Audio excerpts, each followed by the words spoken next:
Boa noite. Boa noite para vocês.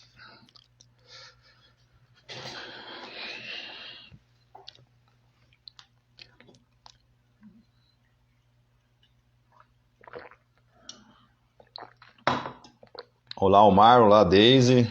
Boa noite para vocês. Vamos só dar um minutinho aí para o pessoal ir entrando.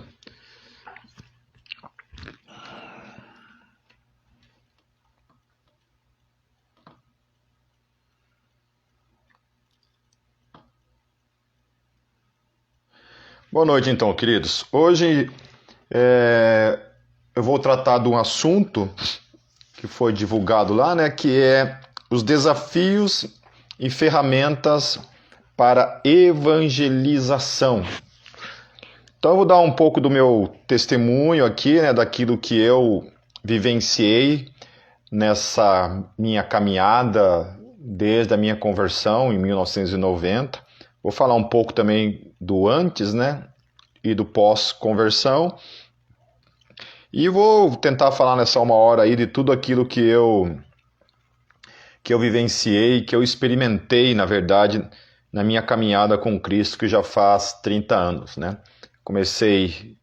A minha conversão foi em 1990 e até aqui, esse talvez tenha sido um dos chamados que mais caminhou juntamente comigo, né? Ainda que hoje eu creio que eu desenvolvo outras coisas no reino, né? Entre elas a questão pastoral e a questão também de mestre, né, no ensino. Mas é isso daí. Mas hoje o foco é a questão da evangelização, então eu quero compartilhar com vocês aquilo que eu experimentei na minha vida, né, e aquilo que eu entendo que devem ser fundamentos também, né, para que você seja bem sucedido, digamos assim, na questão da evangelização, né, que é o nosso chamado, né? A Bíblia ela trata a questão do dom do evangelista, fala da questão do dom, né, do evangelista, do pastor, do mestre, do apóstolo, né? Mas a questão do evangelismo está ali presente. E Jesus também deu essa ordenança para a grande comissão, né? E durante o seu ministério aqui na terra, várias vezes ele enviou, né, os seus discípulos, não somente os 12 apóstolos, mas várias vezes os discípulos saíam, né, para fazer esse tipo de evangelização, né? Eram de dois em dois, saíam, teve uma época que foram 70, né, e depois lá Jesus apareceu para 500, né, 500 pessoas, o próprio apóstolo Paulo, e os apóstolos eles tinham isso como um fundamento para a igreja, né? Então a igreja precisava testemunhar, né? E no final lá Jesus falou a respeito disso, né? E de pregar o evangelho a toda a criatura, né? Boa noite, Miriane. Boa noite, Beto. Boa noite, Aline. Então, queridos, primeiramente eu queria falar um pouco do meu histórico, né? Então, eu nasci numa igreja, num berço evangélico, né? Na Igreja Presbiteriana do Brasil, lá em Foz do Iguaçu. Meus pais já eram convertidos quando eu nasci e eu fui criado no evangelho, né? Na adolescência estive fora. Foi numa época em que basicamente toda a minha família se desviou, saiu da igreja lá, né? Meu pai ainda ficou um tempo, mas o resto da família toda, né? Eu, meus irmãos e minha mãe não íamos mais à igreja. E nessa época foi uma época de muita revolta para mim, né? Na minha adolescência eu era um menino muito revoltado, né? Por N razões, mas eu tinha uma revolta muito grande na minha vida. Era um cara muito brigão, muito nervoso, tal. E nesse período que eu entrei de cabeça no movimento punk, né? Então fui punk durante toda a minha adolescência, basicamente. Foi aonde eu comecei assim ter um contato assim muito próximo com a questão da música, né? Por causa do movimento punk, a música se tornou algo assim muito latente na minha vida, né? Então, no sentido de consumir mesmo música. E aí na época lá eu me desafiaram para cantar numa banda punk, né? Que foi a primeira banda punk lá de Foz do Iguaçu, que era a banda Desordem. Era um outro amigo meu que era vocalista, o Bob. Aí quando o Bob saiu eu acabei assumindo os vocais nessa banda chamada Desordem. né? E era uma banda de punk rock e eu era o vocalista dessa banda. Essa banda durou até mais ou menos nos anos 90, que foi quando eu me converti, né? Quando eu me converti, eu saí da banda, né? A banda deu uma parada, depois a banda continuou com outro vocalista, mas nessa época aí, em 1990, foi a minha conversão, né? E aí, uma outra hora eu vou falar sobre minha conversão, mas não é necessariamente esse o foco. E aí eu me converti e eu lembro que na primeira coisa que eu pensei, assim, né, que foi o meu foco, foi o seguinte, cara, eu só tenho amigos no meio do movimento underground, né? Punks e metaleiros, né? Os headbangers. Então eu só tenho amigos desse meio, né? Os amigos que caminhava junto todo final de semana, que vivia nos shows, nas bandas, tocando e tal. E aí o que foi natural para mim foi isso, né? Que eu comecei a querer evangelizar justamente esse público, né? Essas pessoas. Esse foi o meu foco, é evangelizar essas pessoas. E aí eu montei minha primeira banda, né, como guitarrista, que no caso foi o Caos Nuclear, que eu já era guitarrista, né? Eu já era guitarrista, não, já era cristão. E minha primeira experiência como guitarrista, né? Foi nessa banda, eu não sabia tocar praticamente nada, era muito ruim na guitarra, mas eu comecei com essa banda, então a tocar guitarra e cantar. Eu era guitarrista e vocalista dessa banda, né? Nós éramos um power trio, somente 3 pessoas, e aí eu comecei a compor também, já na época do Desordem, eu escrevia as letras e compunha algumas músicas, né? E na época do Caos Nuclear, mesma coisa, tal. E eu já era punk, né? Já era cristão, desculpa. E tentava de alguma forma ali, né? Com 2 amigos que não eram cristãos na época, né? Um não é até hoje, mas um deles acabou se convertendo mais tarde, que foi o Giordani, primeiro baterista do Desertor, inclusive. E aí ficamos com essa banda um bom tempo, caminhando tal, mas acabou também que, né? Eu não estava conseguindo conciliar a minha vida como cristão e tendo uma banda que tinha 2 caras na banda que não eram cristãos, então era só eu de cristão no meio de todo aquele cenário underground, de todas aquelas bandas undergrounds, ainda caminhando com os amigos punks.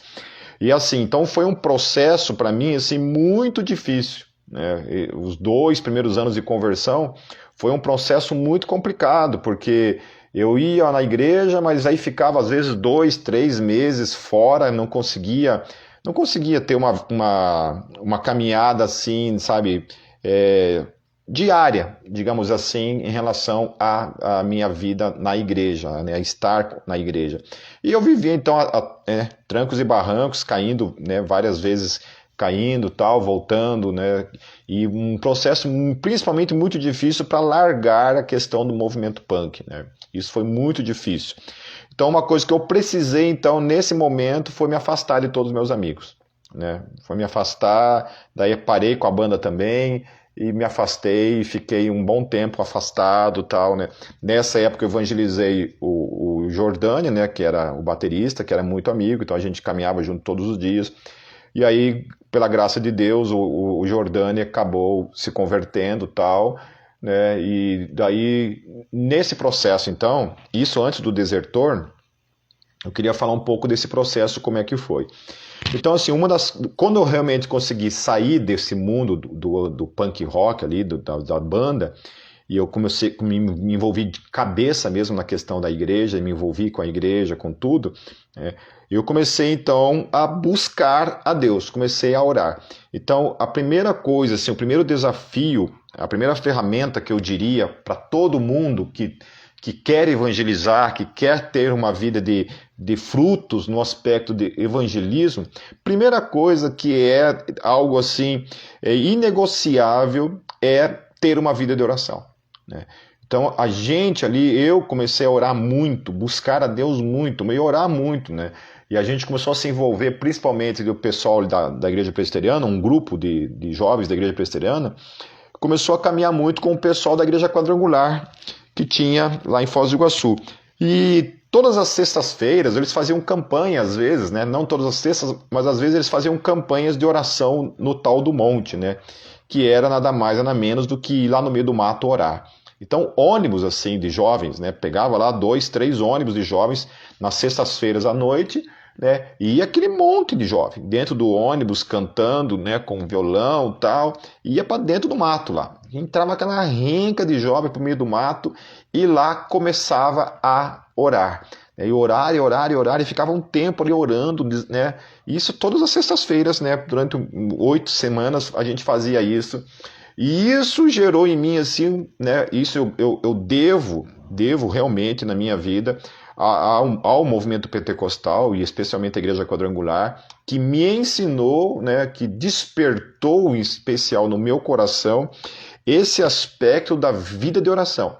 Então, orava muito, buscava muito, eu saía lá do meio do mato, assim, sabe, com o coração, assim, queimando, sabe, chegava em casa, ainda ficava orando mais, passava a madrugada orando, acordava orando, passava o dia orando, então era uma vida muito intensa de oração, buscava muito a Deus por meio da oração.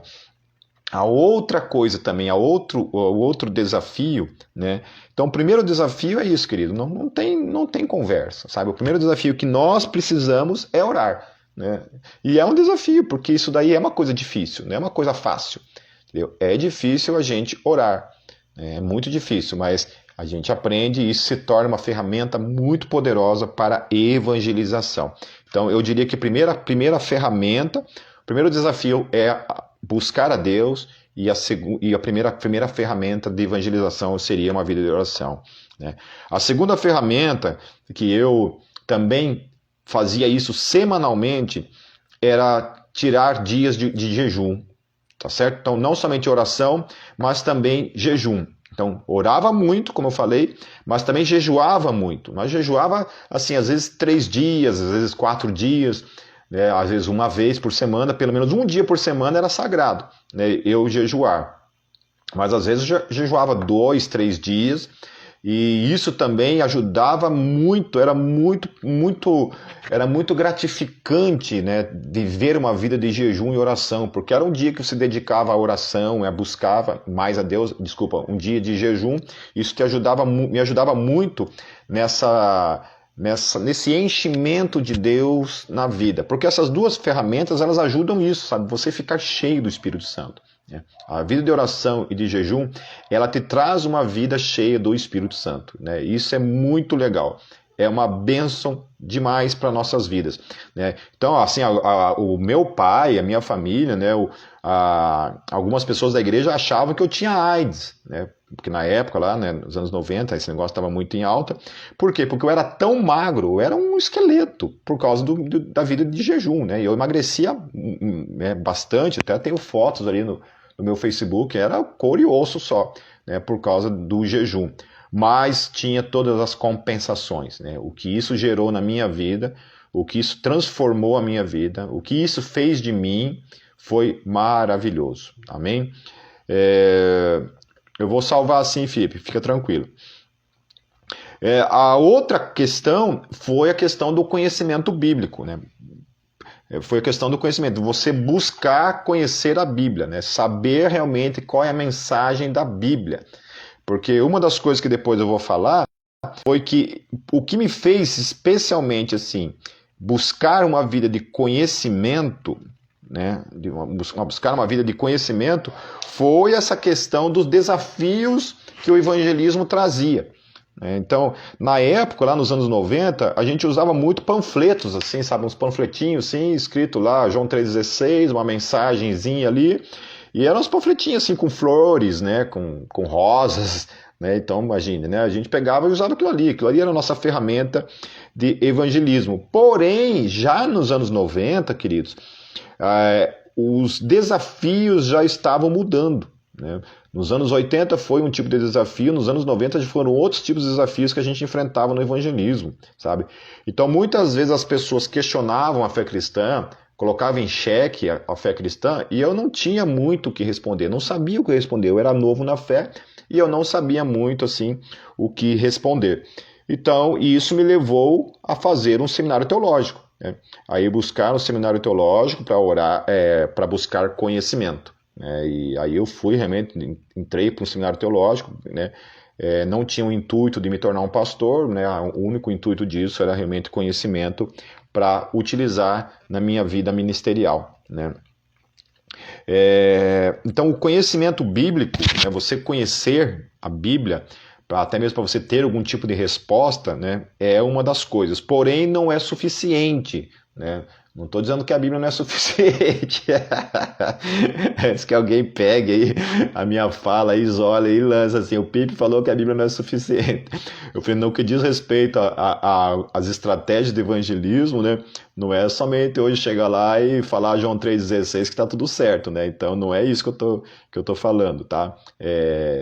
Depende da situação, é suficiente mesmo, né? Às vezes você vai lá e fala lá João 3,16 pro cara lá, o cara se converte, né? Isso aí é com o Espírito Santo.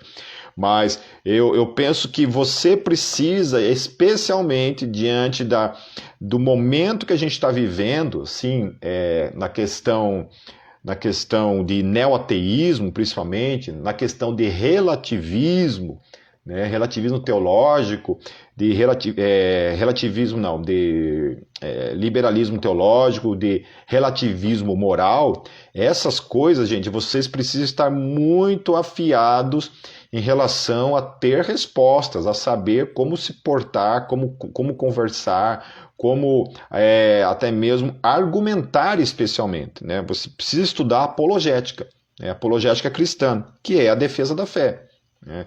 Então, assim, eu estou preparando aí, se Deus quiser, logo, logo aí eu quero lançar um curso de apologética, né, para a igreja, para ensinar a igreja nessa questão, né, de como responder, né, de como falar nessas questões, porque se você chega lá e você não tem ferramenta, você não sabe o que responder, é um perigo até para você. Então a apologética, ela tem lá as suas, digamos assim, utilidades, né? E uma das grandes utilidades da apologética é fortalecer a tua própria fé, é te ajudar diante dessa questão de quando você vai evangelizar, porque você vai receber contrapropostas, contra-respostas ali, e que se o cara não tem assim uma boa base de apologética, você corre um sério perigo de ser levado e se tornar um ateu, né? Ou seja, de ser evangelizado ao contrário, né? Eu conheci muita gente que era crente e foi, né, evangelizar os neo-ateus lá e se convenceram, né, e foram convencidos do ateísmo e largaram a fé, apostataram na fé. Né? Então, realmente, o evangelismo, se você não tiver uma boa base, é perigoso em certos aspectos. Né? Então, por isso que eu tenho falado assim, para a nova geração, especialmente essa geração de hoje, a geração do meu filho, né? Até a minha geração ainda escapou um pouco disso, mas a geração ali de 30 anos para baixo ali, né, tá pegando um osso duro pela frente. É uma sociedade muito diferente daquela a qual eu era um evangelista de rua. Então, é uma sociedade que está envolvida com essa questão de neoateísmo, né, de liberalismo moral, de morte da verdade. Né? Então, assim, são outros tempos, né, de questionamentos bíblicos. Então, principalmente o neoateu é um cara que conhece muito a Bíblia e sabe todas as contradições, né, algo que eu também trato nesse curso de apologética, todas as contradições que envolvem, né, a Bíblia Sagrada, entende? Então, assim, é um mundo perigoso. Então, estudar apologética, olha, te ajuda muito. Cara, quantas vezes a apologética me salvou, né? Uma vez eu estava lá em São Paulo, num bar chamado Manifesto, acho que era. O Manifesto, acho que é em São Paulo. Tava eu e alguns integrantes do Cólera e mais alguns punks lá em São Paulo. Eu tinha ido acompanhar uma banda de amigos lá em São Paulo e a gente estava lá num bar, né? Eu conhecia o pessoal da banda Cólera, a gente era muito amigos, e eu fui com a banda Tumulto lá de Foz do Iguaçu e a gente foi para lá, foi viajar para São Paulo, fomos juntos lá, né? E ficamos lá uns dias lá em São Paulo. E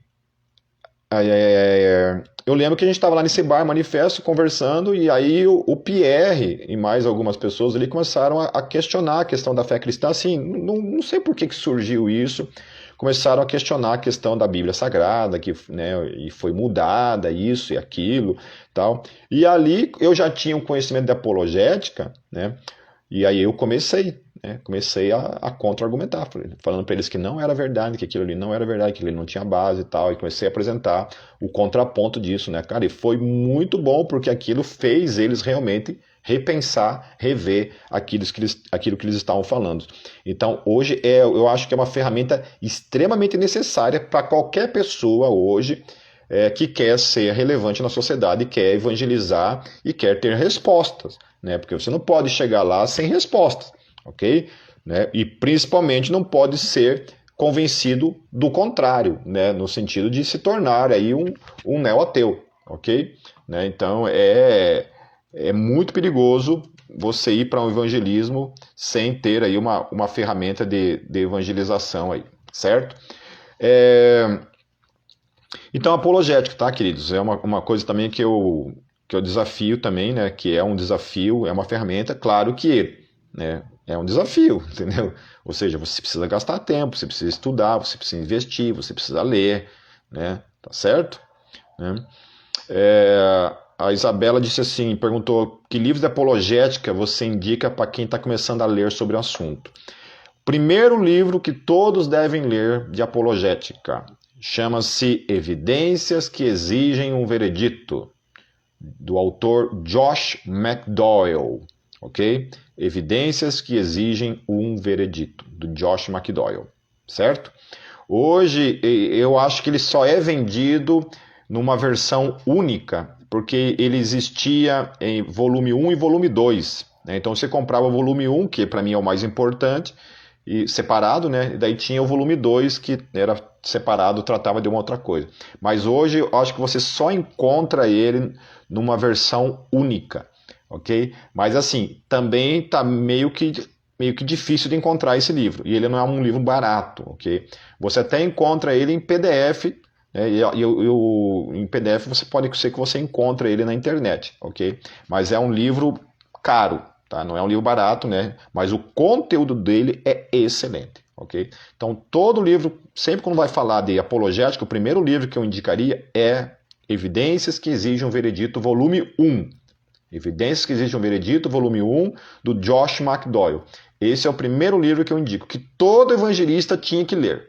Todo evangelista tinha que ler para conhecer realmente a veracidade da Bíblia, a veracidade da fé cristã, né, e te dá muita ferramenta para você utilizar. Né? Nossa, quantas e quantas vezes em evangelismo com ateus, né? Pessoalmente, assim, principalmente, que eu gosto mais pessoalmente, né? Porque daí você pode conversar melhor, porque ficar digitando ali resposta ali, né? Eu faço muito isso, mas não é o que eu gosto. Eu gosto de conversar cara a cara, frente a frente, sabe? E é por aí. Então, quantas vezes assim, sabe, conversando com... Até teve um ateu uma vez, eu estava no estúdio do Charlie, né? O estúdio de tatuagem, e tinha um ateu ali e tal, né? Mas o cara tava assim, de terno, tava de gravata, camisa, assim e tal, né? E eu pensei que o cara fosse crente, né? Porque o cara tava ali e falei, o cara deve ser crente, né? Tal, né? Aí eu falei assim, você é de qual igreja, né? Perguntei pro cara, que eu falei, não sou cristão, não. Eu sou ateu. Daí, quando ele falou isso, eu até fiz aquela brincadeira boba, né? Eu falei assim, você é ateu, graças a Deus, né? Brinquei com ele, né? E ele falou, não, sou ateu sem Deus mesmo, né? Bem, né? Deu na lata, assim, né?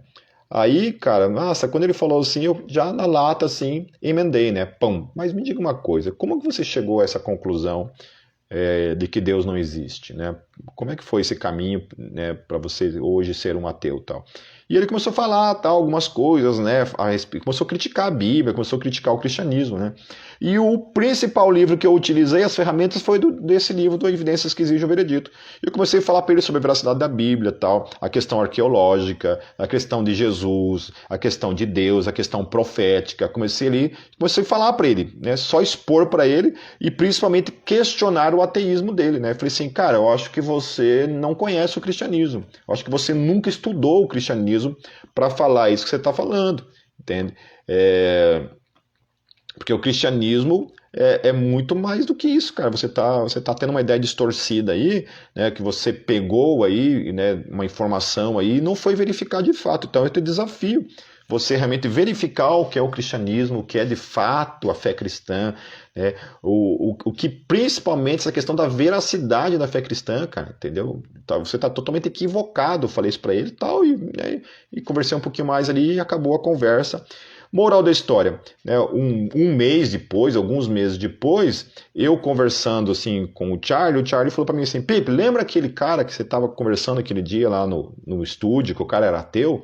Eu falei, lembro. Cara, o cara se converteu. Entendeu?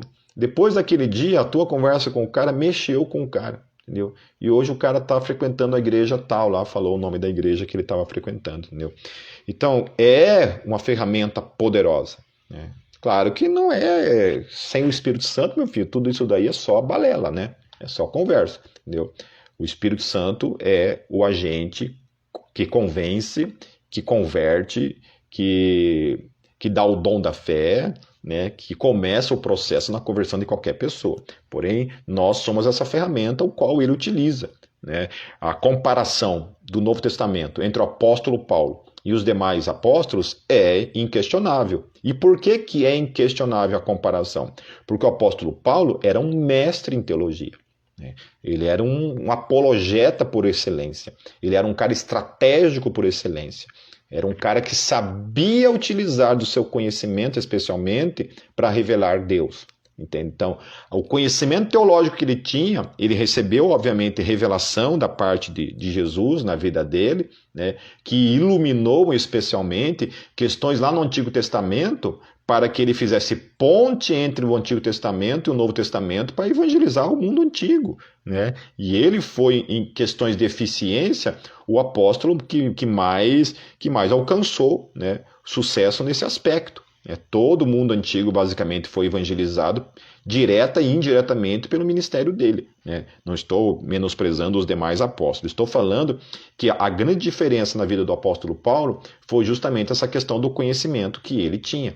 O conhecimento teológico que ele tinha fez grande diferença para a nossa vida como igreja.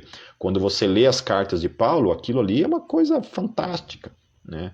Revelação de Deus, sim, revelação de Deus, mas em cima de um conhecimento que ele também já tinha acerca do Antigo Testamento, né? E que foi revelado por meio da vida dele para todos nós. Amém? O autor de Hebreus também é um outro cara iluminado, né? Muitos acham que foi o apóstolo Paulo, né? Outros falam que foi uma mulher, esqueci o nome dela agora, né? Acham que tenha sido essa mulher que escreveu, né? E por aí vai. Outros acham que foi Apolo, né? Um dos também discípulos que estavam lá. Então não sabemos quem escreveu Hebreus, mas o livro de Hebreus também é fantástico, é uma coisa maravilhosa aquele livro, né? No aspecto também de conhecimento teológico, certo? Então, sim, revisando rapidamente, então, os desafios e as ferramentas, primeiramente começa com a vida de oração. A segunda coisa, também jejum. Jejum é muito importante. Isso faz uma diferença. Eu sempre conto a história do pastor Wittenberg, foi basicamente assim, o pai na fé da Kátia, né? O cara que foi nesse retiro que ele estava pregando, ele fez um apelo lá e a Kátia se converteu nesse retiro, né? Então ele me relatou na época assim, que ele fez um jejum de 30 dias. E quando ele saiu desse período de jejum, ele andava na rua e as pessoas caíam endemoniadas, né? Então, quando ele falava, aquilo tinha poder, aquilo tinha uma manifestação de poder. Então, queridos, quando você vê esse crescimento numérico, explosivo de igrejas, principalmente de igrejas pentecostais, em comparação com igrejas históricas, né? Eu creio, queridos, sem sombra de dúvida, que o que faz a grande diferença nesse crescimento é justamente porque as igrejas pentecostais buscam mais o poder, ou seja, oram mais, jejuam mais, certo? Oram mais e jejuam mais. Então, eu penso que essa seja a grande diferença entre o crescimento, que traz esse crescimento numérico explosivo nas igrejas pentecostais ou neopentecostais, ok? Né? Não é uma questão assim, não estou assinando embaixo a questão das diferenças teológicas que eu tenho, né, com o ensino pentecostal e neopentecostal, mas é uma coisa assim percebível, né? É uma coisa percebível isso, que realmente as igrejas pentecostais, o crescimento é absurdo, né? Compara aí o número de igrejas Assembleias de Deus, igrejas quadrangulares que existe no Brasil, comparados com as igrejas históricas, né? Então, são igrejas que oram muito, né? Buscam muito o poder de Deus e jejuam muito. Então, isso faz diferença, queridos. Na hora da manifestação do poder, na hora que você evangeliza. Desculpa ter dado uma pausada aí, né? Então, isso faz uma grande diferença. Amém? Então, oração, jejum, né? E essa questão da vida de oração e da vida de jejum, o que ela fez de diferença, assim, na hora que a gente saía fazer evangelismo, porque o que a gente fazia? A gente ia, praticamente todos os dias, a gente ia na igreja presbiteriana, lá em Foz do Iguaçu, né, no templo antigo, que hoje não existe mais, mas no templo antigo existia a nave, né, o templo em cima, e embaixo haviam as salas de escola dominical, né? E a gente, todos os dias, 6 horas da tarde, 6:30 da tarde, melhor dizendo, a gente se reunia na igreja. Os jovens que podiam, iam lá às 6:30 da tarde, entravam lá nessa salinha para orar, para buscar todos os dias, de segunda a sexta. A gente fazia isso. Né? Orava todos os dias lá, tirava lá 15, 20 minutos, meia hora, às vezes até mais do que isso, orando. E orando mesmo, orando de joelho, buscando, clamando, sabe? Orando por poder. E foi uma época assim que a igreja presbiteriana, que a mocidade presbiteriana de Foz do Iguaçu explodiu. Chegava domingo à noite assim, era cheio de jovens, né? Era cheio de jovens, todo sábado assim, lotava a igreja de jovens que estavam se convertendo, né? E a gente fazia assim também, chegava no sábado, a gente ia para o culto, né? Tinha lá o culto, né? Fazia o culto lá, tal, terminava o culto, tinha um tempo de comunhão. E aí, assim, eu e mais os outros evangelistas, né, que era um grupo ali de vários outros evangelistas, íamos para a rua evangelizar, entendeu? Saía para a rua, ia para os bares, botecos, né? Saía para a rua e ia evangelizar. Cara, e essa vida de oração fez toda a diferença na nossa vida. Fazia toda a diferença. Porque eu sempre conto isso para as pessoas e parece que isso é meio que um exagero da minha parte, mas é verdade. As pessoas nos paravam na rua para a gente evangelizar ela. Né? Uma vez eu estava andando assim, um cara olhou para mim assim, falou assim, o que você tem? Parei. O que você tem? Tem alguma coisa em você? Eu quero saber o que é. O que é isso que você tem? O cara me parou, entendeu? E eu olhei para ele e falei assim, o que eu tenho é Jesus. E comecei a pregar o evangelho para o cara e pude orar pelo cara. Né? Evangelizava prostitutas nas ruas e elas confessavam Jesus, entravam em prostíbulo para pregar o evangelho, entravam nos botecos para pregar o evangelho. E isso me trouxe alguns problemas na época, inclusive, né, porque algumas pessoas achavam que eu estava, sei lá, né, fazendo outra coisa e não evangelizando, e achavam que aquilo era uma desculpa. Né? Até uma vez eu fui levado para o conselho da igreja porque para que eu pudesse falar do que estava acontecendo, e eu pude falar, olha, é isso que está acontecendo. Né? É isso que está acontecendo. Uma vez eu estava com uns amigos que eu estava evangelizando, eu estava numa feira lá em Foz do Iguaçu chamada Fartal, e os caras sabiam que eu era crente, né? Os caras sabiam que eu era crente e tal, e eu estava com eles no carro, eles estavam vindo para casa, eles acho que pensaram assim, né? Vamos passar uma peça no Pipe, né? Vamos sacanear com o Pipe. Aí eles se propuseram assim e tal, foram. Quando eu vi, eles entraram numa zona, né? Zona, para quem não sabe, é um prostíbulo, né?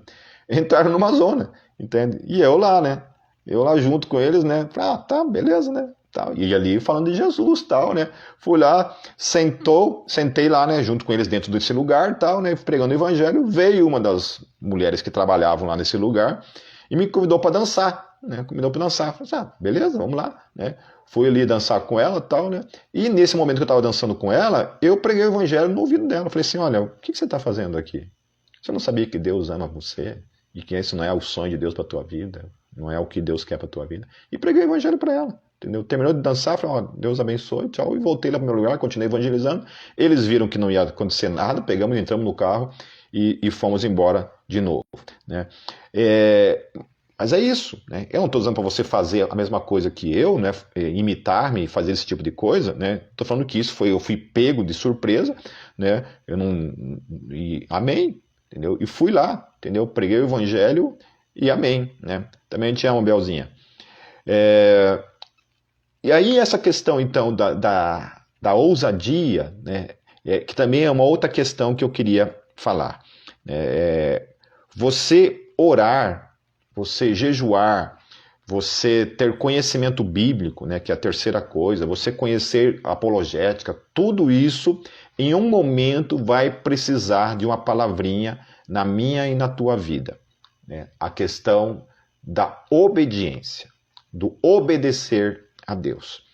Então, assim, o primeiro evangelismo que eu fiz, né, eu era recém-convertido, tinha pouco tempo de conversão, não tinha muito conhecimento bíblico, né, ainda estava naqueles processos difíceis da minha vida, né, já tinha largado banda, né, não tinha banda mais, estava só eu, né, eu não tinha o desertor ainda, e eu estava nesse processo ali e tal, buscando a Deus, e eu acordei no sábado de manhã e Deus falou para mim, né, e eu acredito nesse negócio de Deus falou comigo, Deus falou para mim, viu, queridos? Eu acredito que Deus fala mesmo, e fala mesmo, ele literalmente fala, tá?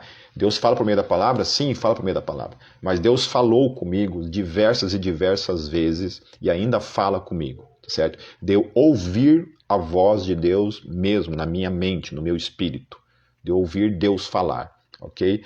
E eu que tinha acordado no sábado de manhã, né, olha, um dia eu posso até fazer uma live assim, só testemunhando das coisas que eu presenciei na minha vida com essa história de Deus falou comigo, entende? Deus falou comigo mesmo. E posso dar exemplos de como isso aconteceu e o que aconteceu, porque na minha vida isso é real, entende? Então, quando tem gente que fala assim, ah, Deus não fala, eu falo, oh, Deus fala sim, querido. Fala por meio da palavra, obviamente, né? Uma coisa não nega a outra, uma coisa não anula a outra, tá certo?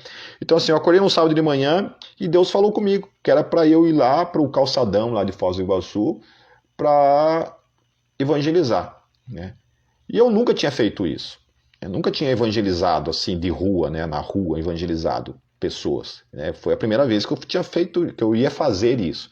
Peguei, amém, fui, levantei e tal, sempre carregava uma Bíblia pequena, daquela dos Gideões, né? E ia comigo, né? Fui lá. Cheguei lá, eu sentei num banquinho ali na praça, ali, né? Naquela rua ali, né? Que era um calçadão, assim, tipo a 15, né? Mas sentei ali e tal e comecei a orar, sabe? Comecei a orar. Falei assim, eu era um cara muito tímido, tinha muita vergonha, né? E imagina uma pessoa tímida que tem vergonha para abordar pessoas, vai lá e vai abordar uma pessoa e falar do evangelho para uma pessoa, né? Então é uma tarefa difícil, tal. E eu comecei a orar e falei assim, pai, se o senhor quer mesmo me usar nessa manhã aqui, então, o senhor sabe que eu tenho vergonha, que eu sou uma pessoa tímida, tal, né? Mas, então assim, a hora que eu abrir meus olhos aqui, vai ter uma pessoa sentada do meu lado, que até então não tinha ninguém, vai estar sentada do meu lado e eu vou evangelizar essa pessoa, então. Eu vou pregar o evangelho para essa pessoa. Queridos, eu acho que Deus nunca respondeu tão rápido uma oração como foi nesse dia, né? E eu terminei de orar, falei em nome de Jesus, amém. No que eu abri meus olhos, tinha um cara sentado do meu lado, né? E aí não tinha para onde eu fugir. Eu tinha que evangelizar o cara, porque eu tinha orado e tinha feito um compromisso com Deus, né? E aí eu comecei. Então, a outra coisa que está muito ligada com essa questão da obediência é você também orar por intrepidez, por coragem, por ousadia. Porque não é fácil, meus queridos. Não é fácil. Então, não é uma coisa assim, eu admiro e eu invejo pessoas como, por exemplo, assim, o Ângelo, né, que era vocalista do Desertor, o Marcel, que era missionário do Steiger, o Moá, que é missionário do Steiger, e outros missionários, né, da Jocum, do Steiger, ou das igrejas, amigos que eu conheci, o próprio pastor Fábio, né, que também era um evangelista juntamente comigo. Os caras, assim, têm uma cara de pau, os caras têm uma coragem, uma ousadia, uma intrepidez, eles chegam e falam, pum, não quer nem saber, não tem vergonha de falar, entendeu? Então, intrepidez, coragem, ousadia não é uma tarefa fácil. É algo que você precisa buscar e algo que você precisa vencer, entendeu? E você só vence isso obedecendo. Então eu fui lá, evangelizei esse cara, né? E aí, querido, comecei né, ali começou a minha vida de evangelista de rua. E naquela manhã eu evangelizei aquele cara e evangelizei mais umas 6 pessoas, assim, sabe? Que ficavam sentadas nos bancos, eu chegava, sentava do lado e pregava o evangelho. E voltei de lá jubiloso, assim, sabe? Eu orei por todos eles, né? Entregaram a vida deles para Jesus e tal. E fui embora, né? E isso foi, na minha vida, um aprendizado, assim, poderoso. E ali começou o meu processo de evangelismo, né? Então foi o primeiro desafio, talvez, na minha vida, assim, foi isso, vencer a minha vergonha, vencer os meus medos, vencer a minha timidez. Eu sempre falo que medo, vergonha e timidez sempre caminharam comigo, ainda na época do Desertor, né? Daí depois, lá em 95, eu comecei o Desertor, né, com o Jordani, que era o baterista do Caos Nuclear, que também tinha se convertido, né, tinha sido meu discípulo e tal, né? O Moita, que era o baixista, foi um outro cara também, que foi bem interessante, porque a gente estava num retiro da Igreja Presbiteriana, num piquenique, na verdade, lá numa prainha artificial, lá em Foz do Iguaçu, e a gente estava assim, numa roda, assim, tocando violão, cantando, e lá de longe, assim, eu ouvi um som tocando, né? E um som barulhento, né? Um hardcore comendo solto, lá um punk rock, uma barulheira, assim. Falei, cara, eu conheço isso, né? Vamos lá. Peguei o Fábio ali e mais o Jordani, e mais um outro evangelista que estava comigo ali, vamos lá, né? Saímos dali, fomos lá do outro lado, assim, uns 50 metros da gente, fomos lá, chegando, e aí galera, tudo bem, beleza, tal, sentamos, né? E eles estavam com um somzinho, um aparelhinho de som de fita cassete rolando ali e tal, e a gente sempre carregava fitas cassete no bolso, né? E eu fui lá e coloquei lá, Mortification, né? Screws of the Megalith, né? Falei, vamos ouvir esse som aí junto aí e tal, coloquei lá e tá, né? Comendo solto ali o Mortification e tal. E eu falei, galera, eu posso falar uma coisinha para vocês aí e tal, beleza? Pum, pau. E comecei a evangelizar os caras, né? E convidamos os caras, olha, domingo, sábado que vem a gente tem lá, né, o nosso culto lá na nossa igreja, aparece por lá e tal, né? E na época, assim, o culto na igreja presbiteriana já era rock, assim, a gente tocava lá uns Nosso General é Cristo, uns Ouve-se o Júbilo, que era o considerado o death metal da época, né? E a gente começou e aí, né, fomos ali, oramos com eles tal, e fomos embora, né? O Moita, que era o baixista, tava super bêbado, né? Trêbado, né?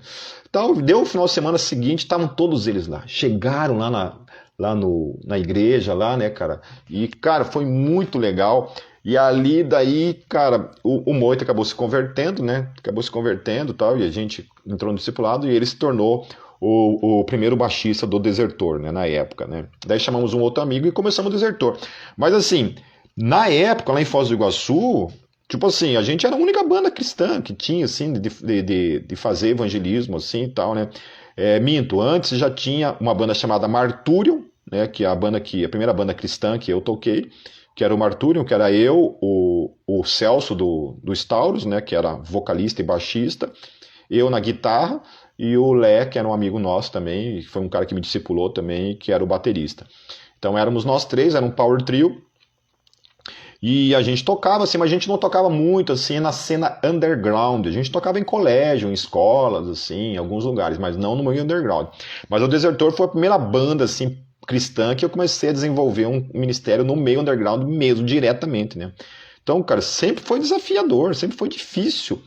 Você chegar ali no meio daquela galera não cristã e você falar de Jesus assim, de modo aberto, sempre foi um desafio. Eu sempre tive medo, sempre tremi na base, né? Depois aqui em Curitiba, né, já com o Ângelo, o Wellington e o Moita no baixo, né? Depois todas as formações, as viagens que a gente fez, né, com a banda, todas as vezes eu tive medo. Todas as vezes, né? E eu geralmente, assim, quando não era o Ângelo, era eu. O Ângelo não queria nem saber, né? O Ângelo, como eu falou, ele tinha essa desenvoltura, essa facilidade de evangelização. Até hoje ele tem isso, né? O Ângelo não tem vergonha nenhuma, entendeu? Ângelo, vai ali, evangeliza aquele cara lá, ele vai lá e evangeliza na cara dura, não tem nada, né? Não dá nada, não.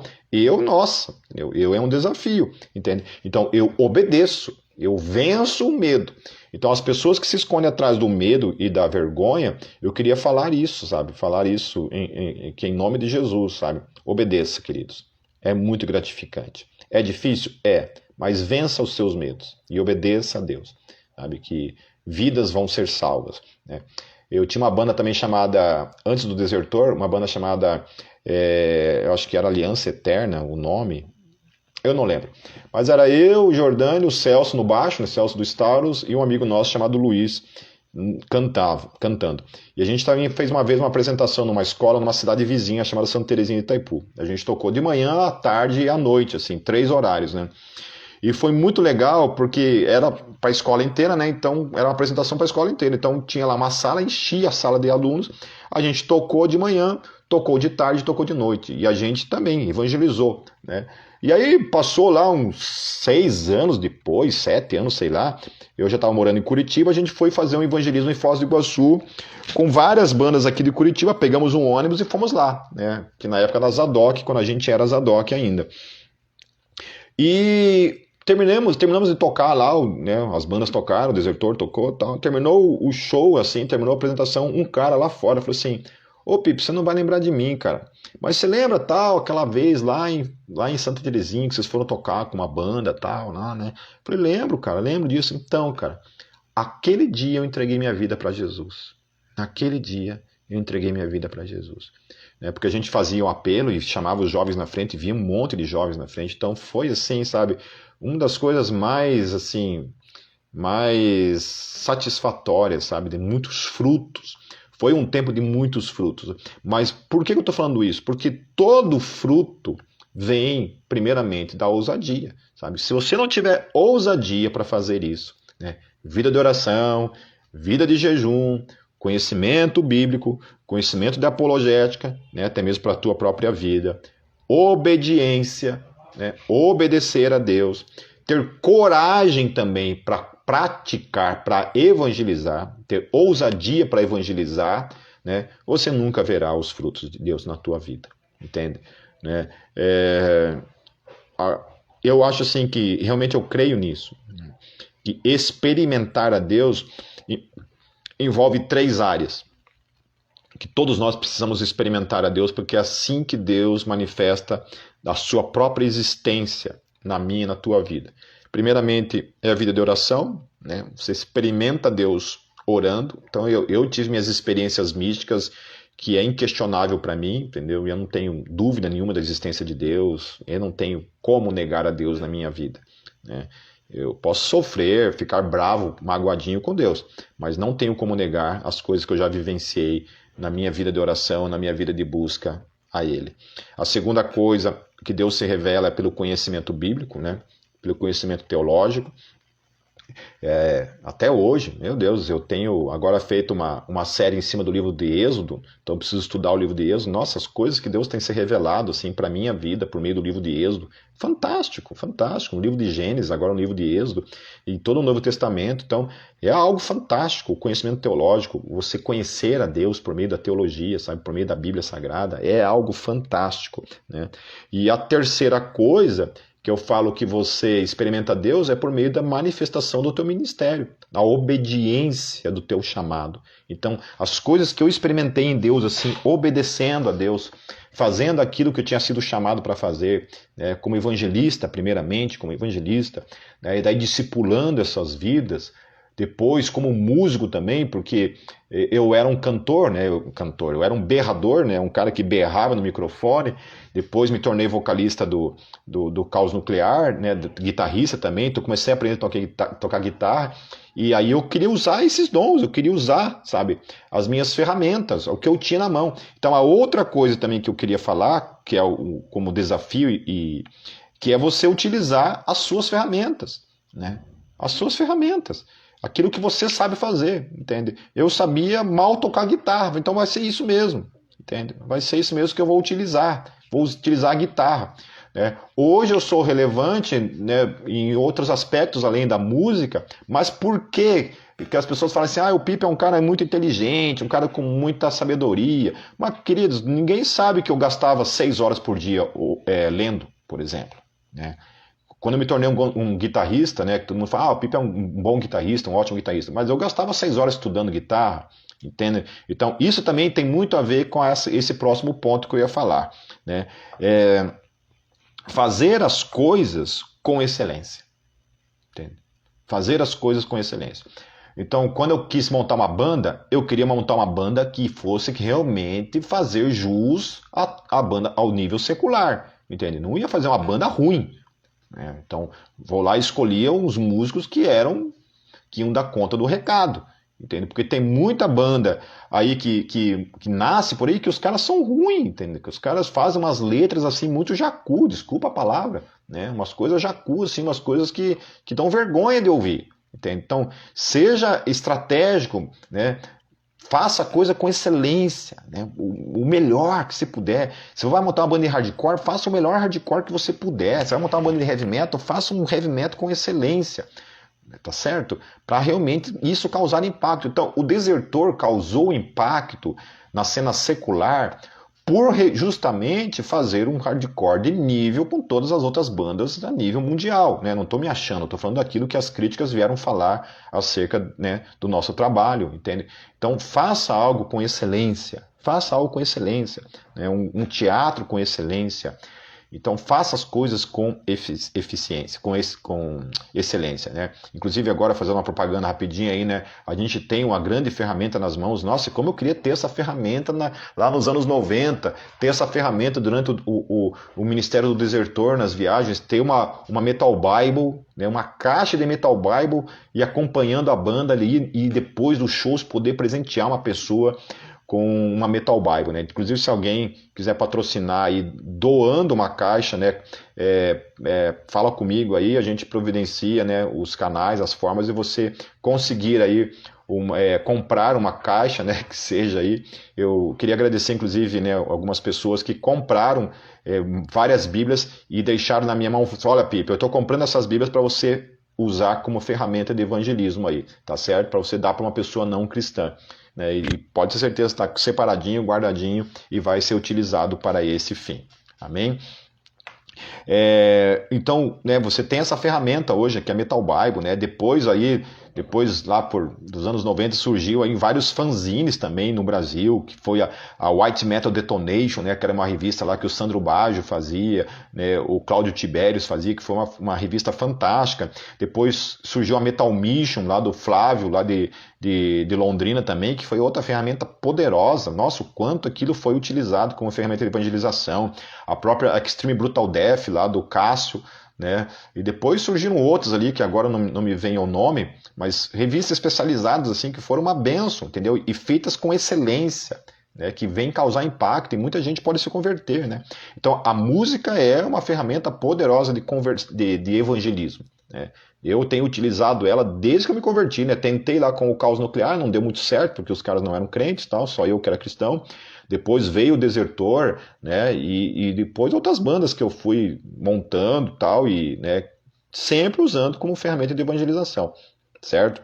E aí também usando a apologética como ferramenta de evangelização. Quantos ateus se converteram por meio do meu ministério na área da apologética, entende? Nossa, são inúmeros os testemunhos de pessoas que me mandavam, né, testemunhando, falando, olha, isso aqui que aconteceu, né, foi realmente por meio do teu ministério, por causa de um debate que eu assisti lá, ou coisa desse tipo, né? Então, queridos, né, faça com excelência, né? Até uma vez um cara perguntou para mim assim, só tomar uma aguinha aqui, se uma irmã desafinada chegasse lá na Gólgota e pedisse uma oportunidade para cantar uma música, se eu deixaria, né? Eu falei que não. Né? Eu acho que o cara ficou meio de cara comigo na época. Falei que não, né? Porque não tem cabimento. Entende? Não tem cabimento. Não é assim que funciona a coisa, né? Até dei um exemplo lá, né? Peguei um violão lá, toquei o violão inteiro desafinado, tal, né? E falei para eles, isso aqui é uma pessoa desafinada, e comecei a cantar ali, aquela música com o violão todo desafinado. Falei, vocês acham que isso é legal? Vocês acham que isso glorifica a Deus?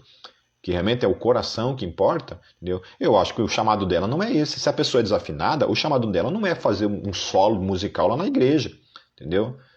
Se o chamado dela é realmente cantar, então Deus vai dar o dom de cantar para ela, tá certo? Né? Amém? Então assim, se você tem um dom de ser um músico e vai usar a música, Deus vai te capacitar. Na verdade, Deus vai te capacitar, isso não significa que vai descer do céu assim, um dom assim, você vai sair tocando guitarra, né? Não é isso que eu estou falando. Deus vai te capacitar, mas você vai ter que estudar. Como eu falei, eu estudava 6 horas por dia, não estudo mais há muito tempo, mas estudava 6 horas por dia, entende? E isso que tem que ser feito com excelência, as coisas para Deus. Então, queridos, está quase acabando aqui nosso tempo. Deixa eu só recapitular rapidinho, né? Que então, primeiramente, uma vida de oração. Você ter uma vida de oração faz toda a diferença, queridos. Nossa, o que eu experimentei em Deus, assim, e o que isso fez diferença na minha vida ministerial, olha, não tem, é inegociável. Então não negocie uma vida de oração. Jejum também, uma ferramenta poderosíssima, sabe? Que Deus vai te usar muito se você buscar jejuar mais, sabe? Vai ser uma ferramenta poderosa nas tuas mãos. De você nas mãos de Deus. A outra coisa, a busca por conhecimento bíblico, né? Tenha conhecimento bíblico, ore, sabe? Mas busque conhecer a palavra, em nome de Jesus. Sabe? Conhecer o Evangelho, saber realmente o que apresentar. Para você não falar algum tipo de besteira, por exemplo, né? Venha para Jesus que vai acabar todos os teus problemas, né? Nunca faça esse tipo de coisa. Né? Até eu conto uma história muito engraçada, né? O Fábio, ele era um evangelista juntamente comigo, né? E na época a gente estava evangelizando num lugar lá em Foz do Iguaçu chamado Xiscão, né? Que eu, sim, dava lá a madrugada inteira, na verdade. O pessoal ficava ali, né, no carro, né? Era tipo, tinha uma lanchonete ali que servia no carro, né? E ficava ali o pessoal todo comendo ali. E era muito playboy que ia ali, né? Os playboyzinhos iam lá. E a gente ia lá evangelizar às vezes. E eu, num evangelismo desse, o Fábio falou assim: olha, cara, eu antes de me converter, cara, antes de Jesus, eu tinha carro, cara, eu tinha mulherada, eu tinha dinheiro, cara, entendeu? Cara, agora que eu tô em Jesus, cara, eu não tenho carro, cara, não tenho mulher, não tenho dinheiro, cara. Mas eu sou um cara feliz, né? Ele quis dizer isso, né? Nossa, mas eu quase bati nele. Falei assim, ô Fábio, quer assustar o cara? Né? O cara ouviu e falou assim, então eu não quero Jesus, né? Se eu ficar com Jesus, eu vou ficar sem dinheiro, sem carro e sem mulherada, né? Ai, ai, ai. Então, né, você tem que tomar cuidado com as coisas que você vai apresentar, né? Tomar cuidado com que tipo de evangelho que você vai apresentar, né? Esse evangelho que vai propor pro cara que o cara vai ser abençoado, que a vida do cara não vai ter problema, né? Não é verdade, entende? Não é verdade, entendeu? Realmente apresentar que é dificultoso, né? Não é isso. O que Jesus realmente apresentou e fez na cruz, não apresente isso, verdadeiramente isso, certo? Então, conhecimento bíblico, conhecimento de apologética que eu falei, né? Aguarde aí, se Deus quiser, muito em breve aí eu vou lançar um curso de apologética, né, algumas aulas aí, e para que seja uma ferramenta poderosa para abençoar mesmo a vida no reino. Amém? Então, o aspecto também da obediência, você precisa obedecer acima de tudo. Né? Se você sente o teu coração queimando, que é o meu caso, querido, até hoje, eu estou na rua, eu vejo um cara assim, um roqueiro, meu coração queima. Entendeu? Meu coração queima, eu sou apaixonado. Né? Às vezes que eu vou aqui num lugar aqui, para quem não é de Curitiba, tem um lugar chamado Largo da Ordem, né? Eu vou lá, eu volto deprimido de lá, eu volto assim chorando, eu volto clamando a Deus pelas vidas que estão ali, né? Se perdendo nas drogas, né? Porque enche de roqueiro, assim, invade de roqueiro, e eu fico com o coração na mão mesmo, sabe? Perturbado por tantas vidas perdidas, sabe? Então, ore, mas obedeça acima de tudo, sabe? Obedeça em nome de Jesus, sabe? A outra coisa é ore por intrepidez, por coragem, né? Eu sei que todos têm suas dificuldades, seus medos, suas timidez, né? Sua vergonha, e aqui está diante de vocês um cara que não parece, mas tem muita vergonha, muito medo muitas vezes, sabe? Nunca foi fácil para mim, sempre é difícil para mim fazer evangelismo, especialmente, né, de rua, com a banda que seja. A banda ainda você tem um microfone, a guitarra ali e tal, né? É difícil, cara. A gente já foi xingado, cuspido, né? Já quiseram bater na gente várias vezes. Eu já apanhei, né? Já apanhei. Uma vez eu fui num show lá, apanhei no show. Então tá tudo certo, né? O pastor Batista, inclusive, tem um testemunho muito forte, né? Uma vez que ele, né, e a primeira esposa apanharam também no metrô de São Paulo, o guitarrista, o Kleber, também apanhou na época do Antidemo lá. Foi feio, quase morreram. Então, assim, né, é difícil. O pessoal do Steiger que tem feito evangelismo, a Ju tá ali, né? O pessoal do Steiger tem feito muito evangelismo de rua, né? E seria legal realmente, sabe? De repente você buscar mais informações acerca do Steiger. Agora não tá, a Gólgota não está tendo necessariamente um ministério de evangelismo, né? Mas você pode se unir ao pessoal do Steiger nessa questão de evangelismo de rua. E também, assim, logo, se Deus quiser, assim, que as coisas se organizarem melhor aí, essa questão da pandemia, O pessoal da Gólgota também, eu acho que provavelmente vai se levantar ali no Ministério de Evangelismo de Rua também, tá certo? E bandas, né, meus queridos? Bandas. Nós precisamos de bandas. Bandas que façam um som poderoso, um som muito bom mesmo, um som de encarar mesmo, aquela coisa de causar impacto mesmo, sabe, nas vidas das pessoas, sabe? Cuide com a letra, por favor, não precisa usar evangeliquez, não precisa ser aquela coisa crentez, sabe? Mas alguma coisa poderosa realmente para você, né? E eu usei muitas vezes, na época, fita cassete, eu gravava fita cassete só com banda cristã e dava para meus amigos, assim. Então é isso, sabe? Tô falando de música, né, que é a área que eu mais utilizo, mas você vai usar aquilo que te traz, assim, mais familiaridade, né? Use aquilo que te traz mais familiaridade, né? Se for, assim, um evangelismo de rua, de repente você gosta de teatro, usa pantomima. Eu achava fantástico quando a Jocum utilizava de pantomima nas ruas, sabe, para evangelizar. Eu achava isso poderoso, fantástico, maravilhoso quando a Jocum utilizava isso, sabe? E outras formas aí, né? Como eu falei, hoje você tem ali a Metal Bible, que é uma ferramenta poderosa, que você pode presentear um amigo, né, com ela, entendeu? Com um cara que não é cristão, cara. Aí, meu querido, né, a questão é com o Espírito Santo, né? O que ele pode fazer por meio dessa ferramenta, né? E todas as outras ferramentas, né? A Lu vai para a Alemanha, é, Lu? Sei, sei. Amém, querida? Vai mesmo. E é isso, meus queridos. Amém?